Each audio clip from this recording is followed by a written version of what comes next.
नमस्कार साथियों, स्वागत है आप सभी का हमारे इस ऑनलाइन प्लेटफॉर्म पर। यहाँ पर दोस्तों हम लोग करंट अफेयर मैगजीन समसामयिकी क्रॉनिकल पर बात कर रहे हैं और समसामयिकी क्रॉनिकल मैगजीन सितंबर 2024 के आ गए हैं हम लोग अंतर्राष्ट्रीय सेक्शन पर। और आज के इस पूरे टॉपिक में हम लोग अंतर्राष्ट्रीय घटनाक्रम वाले सेक्शन को कवर करेंगे। तो दोस्तों चलिए आरंभ करते हैं आज के अपने इस सेशन का। उससे पहले दोस्तों हम लोग बात कर लेते हैं कि आज के इस पूरे अंतर्राष्ट्रीय सेक्शन में हम लोग कौन कौन सी जो है तो खबरों को कवर करेंगे। तो दोस्तों चलिए आरंभ करते हैं आज के अपने इस सेशन का। तो सबसे पहले हम लोग बात करेंगे मॉरिशस में भारत का पहला जन औषधि केंद्र का उद्घाटन हुआ है, तो इसकी बात करेंगे। उसके बाद भारत ताइवान जैविक उत्पादों हेतु पहला द्विपक्षीय समझौता हुआ है, इसको देखेंगे। उसके बाद आइवरी कोस्ट संयुक्त राष्ट्र जल अभिसमय में शामिल हुआ है, इसकी बात करेंगे।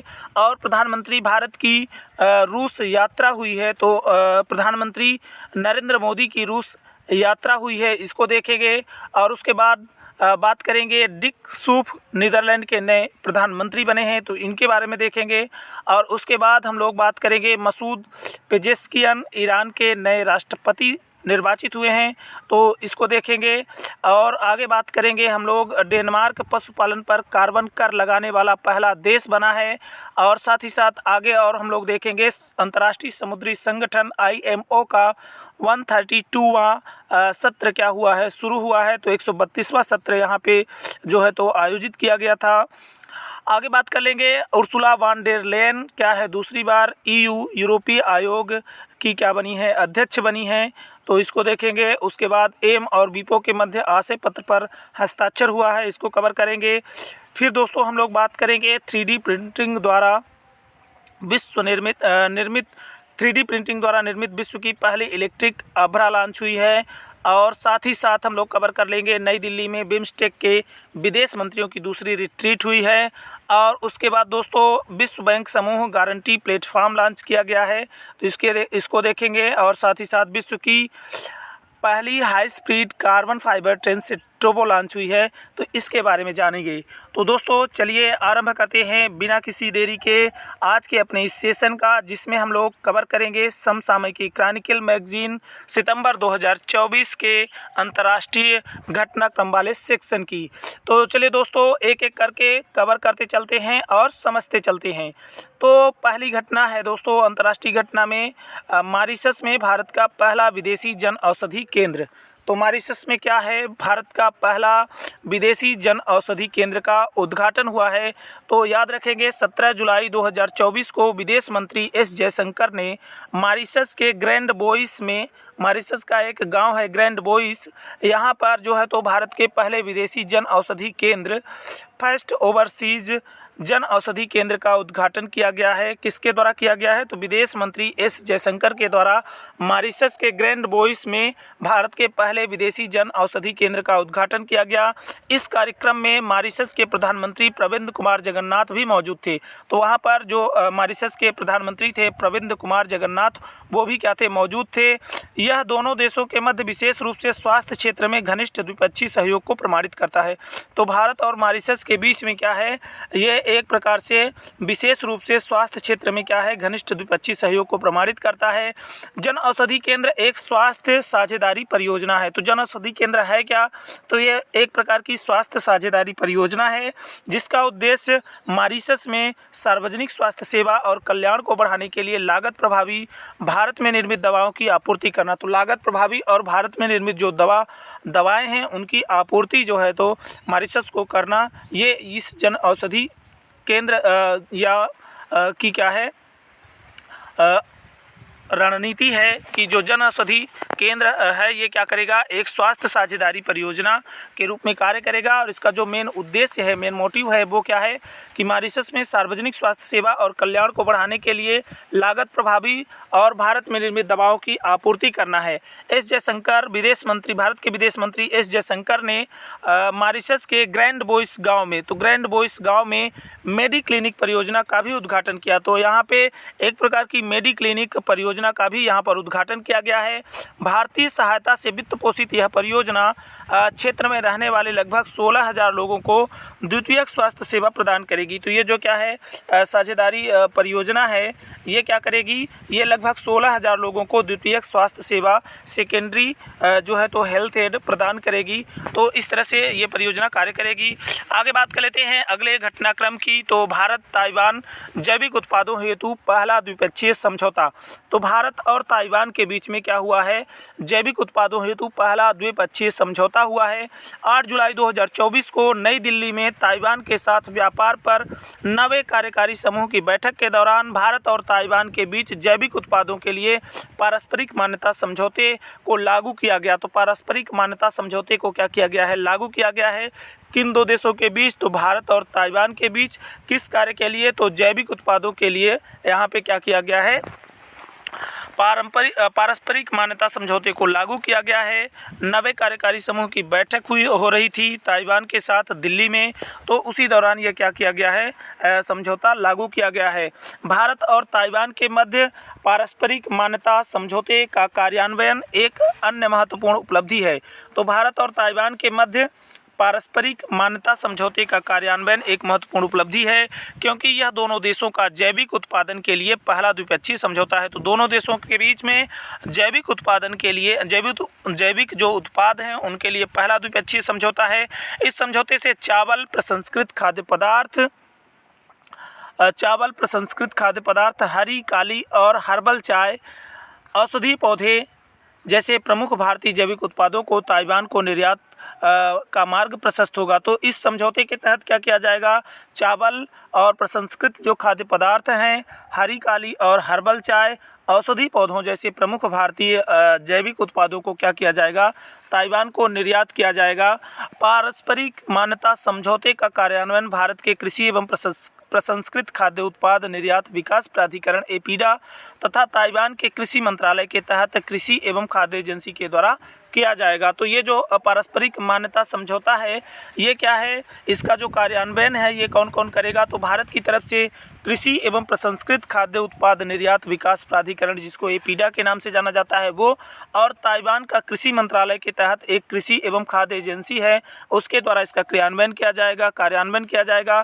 समझौते के तहत राष्ट्रीय जैविक उत्पाद कार्यक्रम के अनुरूप जैविक तरीके से उत्पादित और प्रबंधित कृषि उत्पादों को प्रासंगिक दस्तावेजों के साथ भारत और ताइवान में जैविक रूप से उत्पादित करने के रूप में बिक्री की अनुमति दी जाएगी। तो समझौते के तहत क्या होगा, जो राष्ट्रीय जैविक उत्पादन कार्यक्रम है, इसके अनुरूप जो जैविक तरीके हैं उनसे जो उत्पादित और प्रबंधित कृषि उत्पाद हैं उनको प्रासंगिक दस्तावेजों के साथ क्या किया जाएगा, भारत एवं ताइवान में जैविक रूप से उत्पादित पदार्थ के रूप में बिक्री की अनुमति प्रदान की जाएगी। इसमें भारत और एवं ताइवान के जैविक लोगों को प्रदर्शन का भी क्या होगा, अवसर दिया जाएगा। तो इसमें क्या किया जाएगा, भारत एवं ताइवान के जैविक लोगों को प्रदर्शन भी क्या होगा, शामिल होगा। आगे बात कर लेते हैं अगली घटना, अंतर्राष्ट्रीय घटना की, जो कि है आइवरी कोस्ट क्या है, संयुक्त राष्ट्र जल अभिसमय में शामिल हुआ है। तो आइवरी कोस्ट संयुक्त राष्ट्र जल अभिसमय में शामिल हुआ है। जुलाई 2024 में आइवरी कोस्ट संयुक्त राष्ट्र जल अभिसमय में शामिल हो गया है तथा ऐसा करने वाला यह 10वां अफ्रीकी देश बन गया है। तो ऐसा करने वाला ये क्या है, 10वां अफ्रीकी देश बन गया है। तो आइवरी कोस्ट संयुक्त राष्ट्र जल अभिसमय में शामिल हो गया है, 10वां देश बना है, 10वां देश बना है अफ्रीका का। तो अफ्रीका महाद्वीप का 10वां देश बना है आइवरी कोस्ट, जो कि संयुक्त राष्ट्र जल अभिसमय में क्या हो गया है, शामिल हो गया है। आगे बात कर लेते हैं, आइवरी कोस्ट ने बढ़ते जल संकट और अपने पड़ोसियों के साथ साझा जल संसाधनों पर जलवायु परिवर्तन के प्रभाव के जवाब में सीमाओं के पार सहकारी जल प्रबंधन को बढ़ावा देने के लिए इस अभिसमय में भाग लिया है। तो सहकारी जल प्रबंधन को बढ़ावा देने के लिए आइवरी कोस्ट ने इस अभिसमय में भाग लिया है। संयुक्त राष्ट्र जल अभिसमय, जिसे ट्रांस बाउंड्री जलमार्गों और अंतर्राष्ट्रीय झीलों के संरक्षण और उपयोग पर अभिसमय के रूप में भी जाना जाता है। तो जो संयुक्त राष्ट्र जल अभिसमय है, इसको क्या जानते हैं, किस नाम और नाम से रूप से जानते हैं, तो इसे ट्रांस बाउंड्री जलमार्गों और अंतर्राष्ट्रीय झीलों के संरक्षण और उपयोग पर अभिसमय के रूप में भी जाना जाता है। 1992 में हेलसिंकी फिनलैंड में इसको अपनाया गया था। तो 1992 में हेलसिंकी फिनलैंड में इसको अपनाया गया था और 1996 में ये अभी समय लागू हुआ था। तो याद रखेंगे, अपनाया 1992 में गया और 1996 में संयुक्त राष्ट्र जल अभिसमय को लागू किया गया। फिनलैंड में अपनाया गया था और उसी के तहत 1996 में इसको लागू किया गया था। इस कन्वेंशन को शुरू करने में पैन यूरोपीय क्षेत्र के लिए एक क्षेत्रीय ढांचे के रूप में स्थापित किया गया था। तो इस कन्वेंशन को शुरू करने के लिए पैन यूरोपीय क्षेत्र के लिए एक क्षेत्रीय ढांचे के रूप में इसको स्थापित किया गया था। वर्ष 2016 में सभी संयुक्त राष्ट्र सदस्य देशों में इसका वैश्विक विस्तार किया गया। तो जो वर्ष 2016 था, इस जो है तो वर्ष में क्या किया गया था, संयुक्त राष्ट्र सदस्य देशों में इसका क्या किया गया था, वैश्विक विस्तार किया गया था। आगे बात कर लेते हैं प्रधानमंत्री नरेंद्र मोदी की रूस यात्रा की। तो प्रधानमंत्री नरेंद्र मोदी ने रूस की यात्रा की है। 8-9 जुलाई 2024 को प्रधानमंत्री नरेंद्र मोदी ने रूसी संघ के राष्ट्रपति व्लादिमीर पुतिन के निमंत्रण पर रूस की 2 दिवसीय आधिकारिक यात्रा की। तो नरेंद्र मोदी जो कि भारत के प्रधानमंत्री हैं और इन्होंने क्या किया है, 2 दिवसीय जो है तो आधिकारिक यात्रा रूस की है और उसका जो है तो निमंत्रण रूस के राष्ट्रपति व्लादिमीर पुतिन के द्वारा दिया गया था।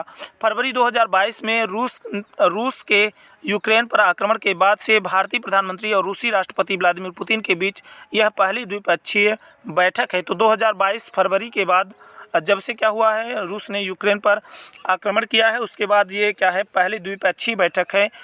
इस दौरान दोनों पक्षों ने व्यापार, जलवायु परिवर्तन, ध्रुवीय अनुसंधान और कानूनी मध्यस्थता और दवा प्रमाणन समेत विभिन्न क्षेत्रों के 9 समझौते पर हस्ताक्षर किए। तो 9 समझौतों पर हस्ताक्षर हुआ है, जो कि क्या है, दोनों पक्षों ने क्या किया है, व्यापार, जलवायु परिवर्तन, ध्रुवीय अनुसंधान, कानूनी मध्यस्थता और दवा प्रमाणन जैसे अलग अलग क्षेत्रों में 9 समझौतों पर हस्ताक्षर किए हैं। 9 जुलाई 2024 को भारत के प्रधानमंत्री ने मॉस्को में रूस के राष्ट्रपति के साथ 22वें भारत रूस वार्षिक शिखर सम्मेलन की सह अध्यक्षता की। तो यहाँ पे क्या किया गया है, 22वें भारत रूस वार्षिक शिखर सम्मेलन की सह अध्यक्षता भी रूस में की गई है, मॉस्को के रूस में प्रधानमंत्री जी के द्वारा। तो ये भी याद रखेंगे कि 9 जुलाई 2024 को भारत के प्रधानमंत्री ने मॉस्को में रूस के राष्ट्रपति के साथ 22वें भारत रूस वार्षिक शिखर सम्मेलन की सह अध्यक्षता की। भारत और रूस ने 2030 तक द्विपक्षीय व्यापार को $100 अरब तक बढ़ाने पर सहमति जताई है। तो भारत और रूस ने जो उनका क्या है, द्विपक्षीय व्यापार है, इसको $100 अरब तक बढ़ाने पर सहमति भी जताई है, जिसमें पश्चिमी प्रतिबंधों से बचने के लिए राष्ट्रीय मुद्राओं का उपयोग भी शामिल है। तो पश्चिमी प्रतिबंधों से बचने के लिए जो क्या है, नेशनल करेंसीज हैं, उनके उपयोग भी क्या है, शामिल है। दोनों देशों ने रक्षा आपूर्ति में देरी पर चर्चा की। तो जो दोनों देश थे, इन्होंने रक्षा आपूर्ति में देरी पर भी क्या है, चर्चा की है और रक्षा उपकरणों के सह उत्पादन को बढ़ाने के लिए प्रतिबद्धता व्यक्त की है। तो रक्षा उत्पादन जो हैं, इनके सह उत्पादन को बढ़ाने के लिए प्रतिबद्धता को अपने व्यक्त किया है। भारतीय प्रधानमंत्री की उपस्थिति में रोसाटॉम पैवेलियन में भारत के कुडनकुलम परमाणु ऊर्जा संयंत्र में प्रयुक्त VVER-1000 रिएक्टर का एक मॉडल एटॉमिक सिम्फनी भी प्रदर्शित किया गया है। तो यहाँ पे भारत का जो क्या है, कुडनकुलम परमाणु ऊर्जा संयंत्र है, उसमें प्रयुक्त VVER-1000 रिएक्टर का एक मॉडल एटॉमिक सिम्फनी भी यहाँ पे क्या किया गया है, प्रदर्शित किया गया है रोसाटॉम पैवेलियन में। आगे बात कर लेते हैं, डिक सूफ नीदरलैंड के नए प्रधानमंत्री। तो नए प्रधानमंत्री बने हैं नीदरलैंड के डिक सूफ जी। तो 2 जुलाई 2024 को नीदरलैंड के राजा विलेम अलेक्जेंडर ने डिक सूफ को नीदरलैंड के नए प्रधानमंत्री के रूप में शपथ दिलाई है। तो यहाँ पे याद रखेंगे कि नीदरलैंड के जो क्या है, राजा हैं, वो क्या हैं, विलेम अलेक्जेंडर हैं और डिक सूफ क्या बने हैं, तो नीदरलैंड के नए प्रधानमंत्री के रूप में इन्होंने विलेम अलेक्जेंडर महोदय ने इनको क्या की है, शपथ दिलाई है। तो याद रखेंगे 2 जुलाई 2024 को नीदरलैंड के राजा विलेम अलेक्जेंडर ने डिक सूफ को नीदरलैंड के नए प्रधानमंत्री के रूप में शपथ दिलाई। उन्होंने मार्क रूट का स्थान लिया। तो इनसे पहले कौन थे, तो मार्क रूट थे। इनके स्थान पर जो है तो डिक सूफ को क्या किया गया है, प्रधानमंत्री के रूप में शपथ दिलाई गई है। जिन्होंने मार्क रूट ने 2010 से 2024 तक नीदरलैंड के प्रधानमंत्री के रूप में कार्य किया। तो जो मार्क रूट थे, इनसे पहले उन्होंने 2010 से 2024 तक नीदरलैंड के प्रधानमंत्री के रूप में कार्य किया है। रूट अक्टूबर 2024 से उत्तरी अटलांटिक संधि संगठन के नए महासचिव के रूप में अपना कार्यभार संभालेंगे। तो नाटो नाटो के नए महासचिव के रूप में जो रूट हैं मार्क रूट, ये क्या करेंगे, अक्टूबर 2024 से क्या करेंगे, नाटो के नए महासचिव के रूप में कार्यभार संभालेंगे। तो इस तरह से इनका पद खाली हो रहा था, तो इनकी जगह पर डिक सूफ क्या बने हैं, नीदरलैंड के नए प्रधानमंत्री बने हैं। तो याद रखेंगे, डिक सूफ नीदरलैंड के नए प्रधानमंत्री बने हैं। आगे बात कर लेते हैं, द्वितीय विश्व युद्ध के बाद पहली बार नीदरलैंड का नेतृत्व एक ऐसे प्रधानमंत्री द्वारा किया जा रहा है जो किसी भी राजनीतिक दल से संबद्ध नहीं है। तो जो दूसरा विश्व युद्ध है उसके बाद से पहली बार नीदरलैंड का नेतृत्व एक ऐसे प्रधानमंत्री के द्वारा किया जाएगा जो किसी भी राजनीतिक दल से संबंध नहीं है, तो जो कि वहाँ के किसी भी राजनीतिक दल से संबंधित नहीं है। डिक सूफ जिन्होंने 2024 का चुनाव नहीं लड़ा था, को 28 मई 2024 को डच दक्षिणपंथी गठबंधन दल द्वारा प्रधानमंत्री पद के लिए उम्मीदवार नामित किया गया था। तो इनको क्या किया गया था, मई 2024 में ही डच दक्षिणपंथी गठबंधन दल जो था उसने क्या किया था, प्रधानमंत्री पद के लिए उम्मीदवार नामित किया था। आगे बात कर लेते हैं, मसूद पेजेस्कियन क्या बने हैं, ईरान के नए राष्ट्रपति बने हैं। तो मसूद पेजेस्कियन ईरान के नए राष्ट्रपति 5 जुलाई 2024 को हुए दूसरे चरण के चुनावों में मसूद पेजेस्कियन को ईरान के नवे राष्ट्रपति के रूप में चुना गया है। तो ईरान के नवे राष्ट्रपति के रूप में मसूद पेजेस्कियन को क्या किया गया है, पेजेस्कियन को 5 जुलाई 2024 को चुना गया है। वे अगस्त 2024 की शुरुआत में इस्लामी गणराज्य के राष्ट्रपति के रूप में संसद के समक्ष शपथ लेंगे।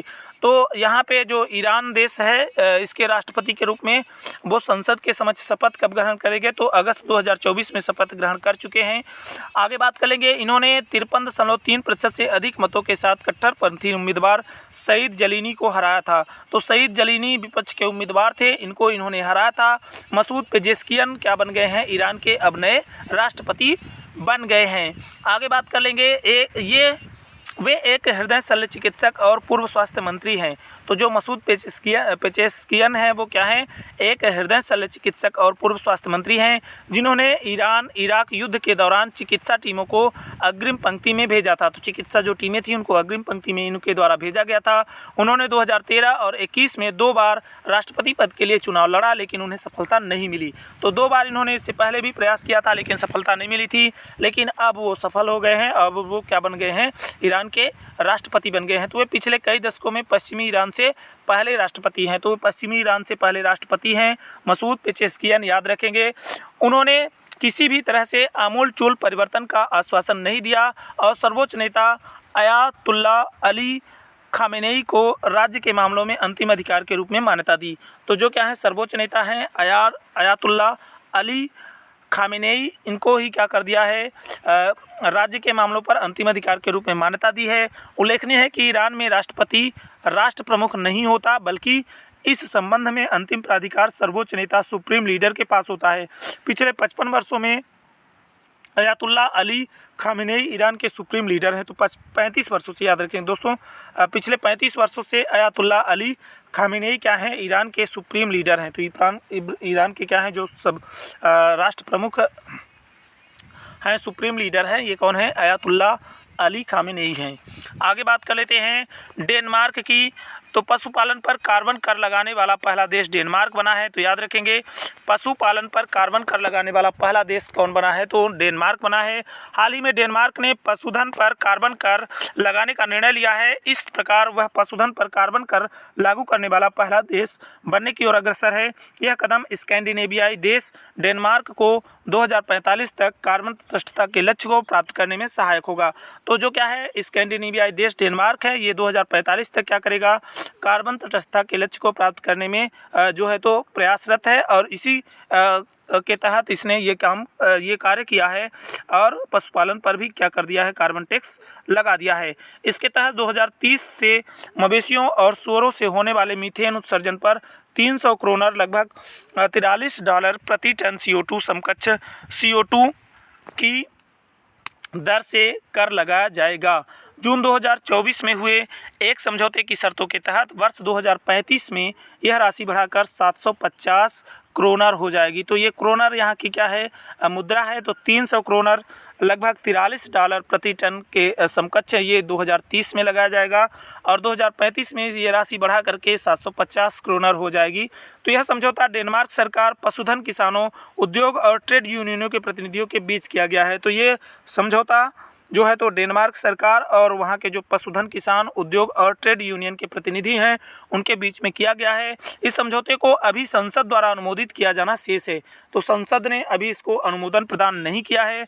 तो याद रखेंगे संसद के द्वारा जो है तो इसको अनुमोदित किया जाना अभी क्या है, शेष है। आगे बात कर लेते हैं। इस कार्बन कर से प्राप्त राजस्व को कृषि उद्योग के पारिस्थितिक परिवर्तन में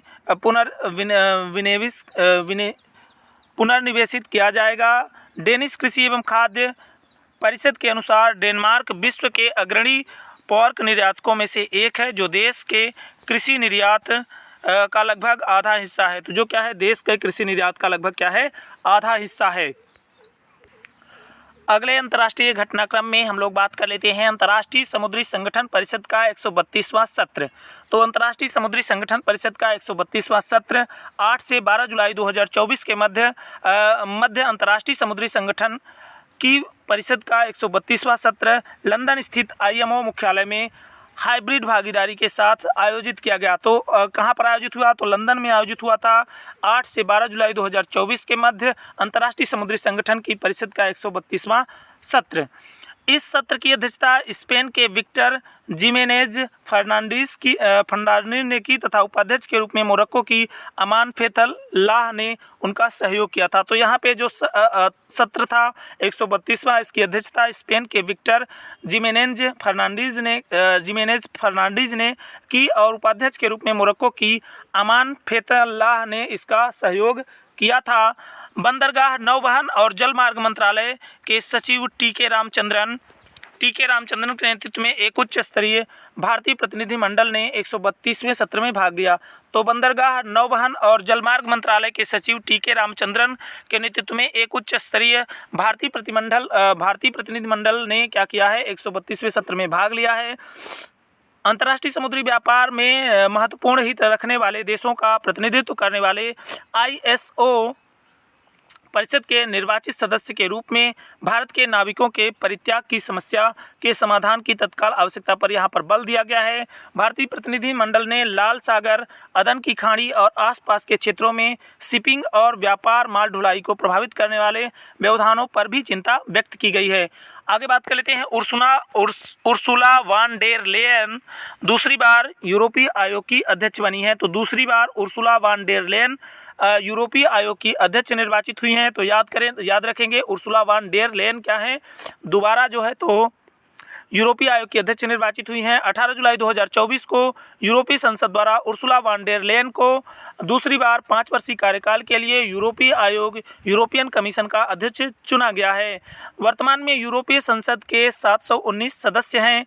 संसद में यह मतदान गुप्त पेपर बैलेट द्वारा किया गया, जिसमें जर्मनी की उर्सुला वान डेर लेयन को 401 वोट मिले, जबकि कुल 284 सदस्यों ने उनके खिलाफ मतदान किया। वहीं 22 वोट अमान्य करार दिए गए। तो 22 वोट क्या हुए, अमान्य हुए। 401 वोट उनके पक्ष में पड़े और 284 उनके विपक्ष में वोट पड़े और 22 वोट वहां पर क्या हो गए थे, अमान्य हो गए थे।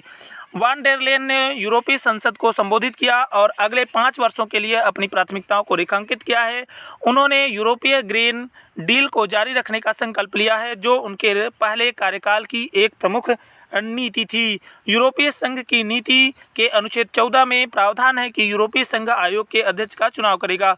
तो जो क्या है, इनका चुनाव हुआ है। तो यूरोपीय संघ की संधि के अनुच्छेद 14 के प्रावधान के तहत यूरोपीय संघ क्या करेगा, आयोग के अध्यक्ष का चुनाव करेगा के तहत किया गया है।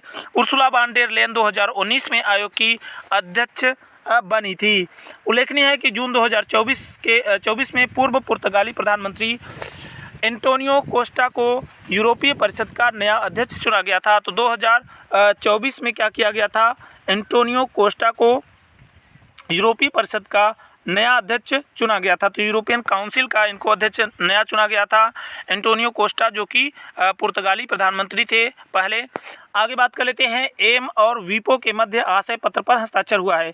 22 जुलाई 2024 को नीति आयोग के अटल नवाचार मिशन एम अटल इनोवेशन मिशन तथा विश्व बौद्धिक संपदा संगठन वीपो ने क्या किया है, वैश्विक दक्षिण के देशों के लिए नवाचार, उद्यमिता और बौद्धिक संपदा हेतु कार्यक्रम विकसित करने की दिशा में एक संयुक्त आशय पत्र पर हस्ताक्षर किया है। तो हस्ताक्षर हुआ है नीति आयोग के अटल नवाचार मिशन, अटल इनोवेशन मिशन और वीपो वर्ल्ड इंटेलेक्चुअल प्रॉपर्टी ऑर्गेनाइजेशन के द्वारा जो है तो एक आशय पत्र पर क्या किया गया है, हस्ताक्षर किया गया है। आगे बात कर लेते हैं इसका जो अटल नवाचार मिशन के प्रमुख कार्यक्रम ATI-AIC मॉडल को वैश्विक दक्षिण में स्थित देशों तथा संक्रमणशील राष्ट्रों तक ले जाना। इसमें किसी देश की आवश्यकताओं को ध्यान में रखते हुए देश विशिष्ट कार्यक्रमों के आधार पर संरचना निर्माण शामिल होगा। विभिन्न हितधारकों, विशेष रूप से भारत के छात्रों, शिक्षकों, नवप्रवर्तकों और उद्यमियों के बीच बौद्धिक संपदा अधिकारों की समझ को बढ़ाना इसका उद्देश्य है। नवाचार, रचनात्मकता और बौद्धिक संपदा के प्रशिक्षकों का एक नेटवर्क स्थापित करना और लक्षित लाभार्थियों और शिक्षार्थियों को नवाचार और रचनात्मकता के सिद्धांतों से परिचित कराना इसका लक्ष्य है। वर्ष 2016 में नीति आयोग के तहत स्थापित अटल इनोवेशन मिशन देश में नवाचार और उद्यमिता की संस्कृति को बढ़ावा देने के लिए भारत सरकार की एक प्रमुख पहल है। तो अटल इनोवेशन मिशन क्या है, इसकी जो स्थापना थी वो 2016 में नीति आयोग के तहत की गई थी और इसका जो उद्देश्य है वो क्या है, नवाचार और उद्यमिता की संस्कृति को बढ़ावा देना है। वर्ष 1967 में स्थापित वीपो वर्ल्ड इंटेलेक्चुअल प्रॉपर्टी ऑर्गेनाइजेशन एक संयुक्त राष्ट्र एजेंसी है। इसका मुख्यालय स्विट्जरलैंड के जिनेवा में है। तो वीपो का मुख्यालय कहाँ पे है, स्विट्जरलैंड के जिनेवा में है। वर्तमान में वीपो के 193 सदस्य देश हैं। तो वीपो में कितने सदस्य देश हैं, तो 193 सदस्य देश वीपो में हैं। आगे बात कर लेते हैं 3D प्रिंटिंग द्वारा निर्मित विश्व की पहली इलेक्ट्रिक अब्रा की। तो 14 जुलाई 2024 को दुबई सड़क परिवहन प्राधिकरण द्वारा जारी प्रेस विज्ञप्ति के अनुसार दुबई ने 3D प्रिंटिंग प्रौद्योगिकी का उपयोग करके निर्मित की गई विश्व की पहली इलेक्ट्रिक अब्रा लकड़ी से बनी एक पारंपरिक नाव का परीक्षण संचालन शुरू किया है। 20 यात्रियों वाली इस नाव का निर्माण अबू धाबी में अल सीर मरीन कंपनी के द्वारा जापान की मित्सुबिशी, जर्मनी की साइमेंस और जर्मनी की ही टाकीर्डो सहित कई वैश्विक कंपनियों के सहयोग से किया गया है। अबू धाबी स्थित टैसनेफ कंपनी द्वारा सुरक्षा मानकों के अनुपालन को सुनिश्चित करने के लिए इसकी विनिर्माण प्रक्रिया की देखरेख की गई है। इलेक्ट्रिक अब्रा समुद्री परिवहन के लिए दुबई सड़क एवं परिवहन प्राधिकरण की पर्यावरणीय स्थिरता रणनीति के अनुरूप भी है, जिसका लक्ष्य दुबई के कार्बन फुटप्रिंट को कम करना है। तो दुबई के कार्बन फुटप्रिंट को ये कम करेगी। अब्रा में 3D प्रिंटिंग तकनीक का उपयोग करके बनाई गई सबसे लंबी मोनोकोक संरचना शामिल है, जिसकी लंबाई 36 फीट 11 मीटर और चौड़ाई 11.1 फीट मतलब 3.1 मीटर के लगभग है। यह नौका 10 किलोवाट की दो मोटरों और लिथियम बैटरी युक्त विद्युत प्रणोदक प्रणाली द्वारा संचालित होती है। अगली घटना बात कर लेते हैं। अंतर्राष्ट्रीय घटना के अंतर्गत नई दिल्ली में बिम्स्टेक के विदेश मंत्रियों की दूसरी रिट्रीट हुई है। 11-12 जुलाई 2024 के मध्य नई दिल्ली में बहुक्षेत्रीय तकनीकी एवं आर्थिक सहयोग के लिए बंगाल की खाड़ी पहल के विदेश मंत्रियों की दूसरी रिट्रीट का आयोजन किया गया। इस रिट्रीट बैठक की मेजबानी भारत के विदेश मंत्री डॉक्टर एस जयशंकर के द्वारा की गई। यह भारत द्वारा आयोजित पहली रिट्रीट थी जिसमें बांग्लादेश, भूटान, म्यांमार और थाईलैंड के विदेश मंत्रियों के साथ साथ श्रीलंका के राज्य मंत्री और नेपाल के विदेश सचिव भी भाग लिए हैं। आगे बात कर लेते हैं। इसके तहत जो है तो इस रिट्रीट ने क्या किया है, बिम्स्टेक ढांचे के भीतर क्षेत्रीय सहयोग की समीक्षा की, जो कि पहले रिट्रीट के प्रमुख परिणामों के कार्यान्वयन पर भारत द्वारा प्रस्तुति पर आधारित थी। आगे बात कर लेते हैं। इस दौरान बिम्स्टेक शिखर सम्मेलन के संभावित परिणामों पर ध्यान केंद्रित किया गया, जो सितंबर 2024 में आयोजित होने वाला है। तो सितंबर 2024 में जो बिम्स्टेक शिखर सम्मेलन है उसके परिणामों पर ध्यान केंद्रित किया गया और जो कि क्या है 2024 में आयोजित होने वाला है। थाईलैंड ने 17 जुलाई 2023 को बैंकॉक में पहले बिम्स्टेक रिट्रीट की मेज़बानी की थी। तो थाईलैंड के बैंकॉक में क्या है, पहले रिट्रीट की मेज़बानी की गई थी थाईलैंड में। 17 जुलाई 2023 को। आगे बात कर लेते हैं विश्व बैंक समूह गारंटी प्लेटफॉर्म। 1 जुलाई 2024 को विश्व बैंक समूह गारंटी प्लेटफॉर्म को व्यवसाय के लिए खोला गया। यह प्लेटफॉर्म बहुपक्षीय निवेश गारंटी एजेंसी में स्थित है। तो बहुपक्षीय निवेश गारंटी एजेंसी में क्या है स्थित है। यह विश्व बैंक, अंतर्राष्ट्रीय वित्त निगम और मीगा के उत्पादों और विशेषज्ञों को सरलता, दक्षता और गति के लिए एक साथ लाता है। इसका लक्ष्य 2030 तक WBG की वार्षिक गारंटी राशि को बढ़ाकर $20 बिलियन करना है। WBG गारंटी सभी WBG गारंटी व्यवसाय के लिए वन स्टॉप शॉप के रूप में कार्य करेगी। यह प्लेटफॉर्म 3 प्रकार के कवरेज प्रदान करेगा। सार्वजनिक पहला प्रकार है सार्वजनिक या निजी क्षेत्र को दिए जाने वाले ऋणों के लिए क्रेडिट गारंटी। दूसरा है सार्वजनिक संस्था से जुड़ी व्यापार वित्त परियोजनाओं के लिए व्यापार वित्त गारंटी। तीसरा है निजी क्षेत्र की परियोजनाओं या सार्वजनिक निजी भागीदारी के लिए गैर वाणिज्यिक जोखिमों के विरुद्ध राजनीतिक जोखिम बीमा। और विश्व बैंक समूह गारंटी प्लेटफॉर्म विश्व बैंक समूह के सभी संस्थानों के साथ गारंटी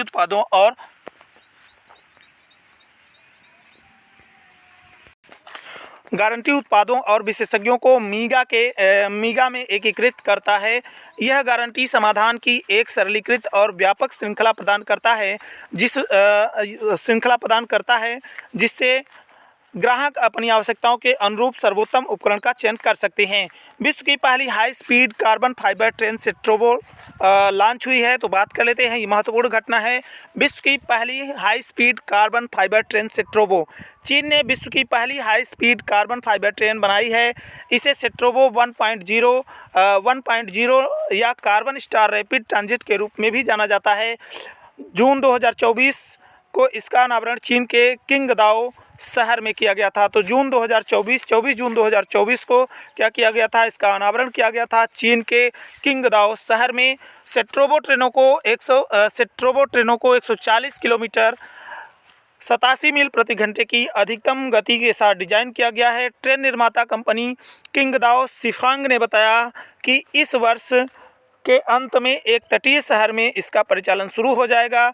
कार्बन फाइबर एक ऐसी सामग्री है जो इसे पारंपरिक ट्रेनों की तुलना में बहुत हल्का और अधिक ऊर्जा कुशल बनाती है। इससे कार्बन डाइऑक्साइड उत्सर्जन में वार्षिक रूप से लगभग 130 टन की कमी आएगी। तो जो कार्बन उत्सर्जन है इसमें क्या हो जाएगा, कमी आएगी, 130 टन की कमी आ जाएगी, जो 40 हेक्टेयर 100 एकड़ से अधिक पेड़ लगाने के बराबर है। तो 100 एकड़ से अधिक या पेड़ लगा दें या एक जो है तो कार्बन फाइबर ट्रेन शुरू कर दें, एक ही बराबर है। तो इस तरह से दोस्तों आज का अंतर्राष्ट्रीय सेक्शन का ये वीडियो दोस्तों हमारा यहीं से समाप्त होता है। मिलते हैं दोस्तों नेक्स्ट सेशन में विज्ञान और प्रौद्योगिकी के साथ। तो अब आज तक